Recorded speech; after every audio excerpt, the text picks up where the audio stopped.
एक कमरे के कॉर्नर में बिछी चारपाई तक सिमट कर रह गई युवा की जिंदगी।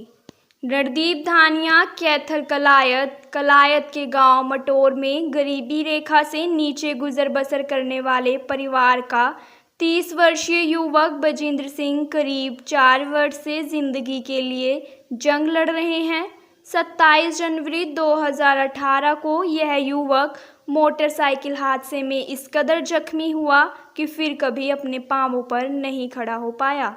मुफलिसी से जूझ रहे परिवार के पास इतने संसाधन नहीं कि वे बीमारी से लड़ सके, आंखों के तारे का उपचार करवा सके, क्योंकि इसके उपचार पर जो मोटी रकम व्यय होनी है उसका गरीब परिवार के पास कोई विकल्प नहीं।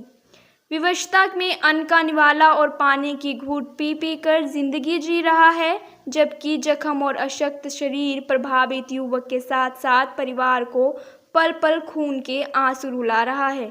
एक छोटे कमरे में बिस्तर तक युवक की जिंदगी सिमट कर रह गई है। जिंदगी अचानक इतने गम देगी शायद युवक ने कभी सोचा भी नहीं था। नम आंखों से अपनी दर्द भरी दास्तां बयां करते हुए बजिंदर ने बताया कि परिवार के लिए 2 जून की रोटी जुटाने के लिए वह वर्ष 2015 में मलेशिया चला गया था। अरमान परिवार के दामन को खुशियों से भरना था। दुर्घटना ने उसे पुनः विदेश की परवाज भरने का अवसर नहीं दिया। स्वरोजगार की राहें बंद होते देख युवक ने अब अपना पासपोर्ट भी फाड़ दिया है। उसका कहना है कि जिन परिस्थितियों में वह जिंदगी जी रहा है उसके चलते अब वह कभी 2 कदम नहीं चल पाएगा, इसलिए पासपोर्ट उसके लिए किसी काम का नहीं रहा। जिंदगी जीने की अंतिम उम्मीद केवल सरकार और समाज सेवी संगठनों पर है। उसका कहना है कि यदि उसका उपचार हो जाए तो वह बुजुर्ग माता पिता सहित परिवार के लोगों का सहारा बन सकता है। स्थिति है ये क्यों पैदा हो गई और कैसे जीवन चल रहा है ऐसे? ये सर जी मैं बाइक से आ रहा था उस दिन और बाइक वो पुली में लग गई जी, और उसके बाद मुझे तो पता नहीं था जी। 3 दिन बाद पता लगा मेरे तो मैं हॉस्पिटल में जब और उठा के लेके गए थे जी, कोई और ही लेके गया था जी, उन्होंने एडमिट करवाया था। मेरी माँ बाद में गई थी, एक भाई था वो बाद में गई जी। वहाँ रोहतक पीछे मेरा 40-45 दिन कोई संभाल नहीं थी जी, बिल्कुल बेड सोर हो गए जी वहाँ पे, और बिल्कुल लकड़ी से हो गए शरीर, मतलब 30-40 किलो वजन ही रह गए बस। 3-4 वहाँ मेरे वार्ड में मर गए, तो मेरे भाई ने झगड़ा करके मेरे को वहाँ से उठा लिया, फाइल फूल वहीं दे दी उनको, कुछ नहीं लेके आए जी, बस मेरे को उठा के घर ले आए जी। और 3.5 साल से जी मैं ये बेड पे ही हूँ जी, बस मैं लेटरिन बाथरूम कुछ नहीं पता जी, छाती से नीचे हाथ ही काम करे जी, बस उसके अलावा कुछ नहीं जी। बाकी हालात बस 3.5 साल हो गए कि बेड पे ही गुजार दीजिए, देख लीजिए अब बस क्या क्या मन में आवा क्या क्या नहीं। बुजुर्ग माता है, क्या उम्मीद क्या है, क्या वो चाहते हैं?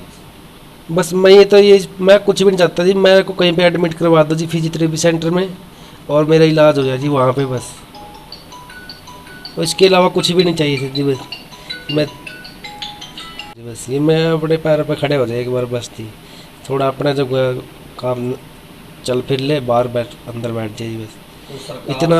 या जो समाज सेवी संगठन है जो गरीब कल्याण अन्न योजना से चल रहा परिवार का गुजर बसर। पीड़ित युवक बजिंदर की माता दर्शना देवी ने कहा कि परिवार दिहाड़ी मजदूरी से घर का चूल्हा चला रहा है। दवा और उपचार के लिए एक नया पैसा भी घर में नहीं। सरकार की गरीब कल्याण अन्न योजना के तहत डिपो से मिलने वाले अनाज से घर की रोटी चल रही है। बेटे की दर्दनाक स्थिति देखी नहीं जा रही। दिव्यांग पेंशन का लाभ भी बेटे को नहीं मिल रहा। उन्हें समझ नहीं आ रहा कि आखिरकार वे कैसे पल पल बेटे को दर्द से बिलखता देखें। कितनी मुश्किल है? मुश्किल बहुत है जीवन है, इन लकड़ियाँ छड़दा निकलिया कुछ नहीं, कोई दिहाड़ी नहीं पाँजी कर सकते नहीं, मजबूरी और घर साधन नहीं किमें। इनने सोचा भाई भी खड़े हो जा, अपने पैरों पर हो जाए, भी इसका लिहाज हो जाए कड़ियाँ।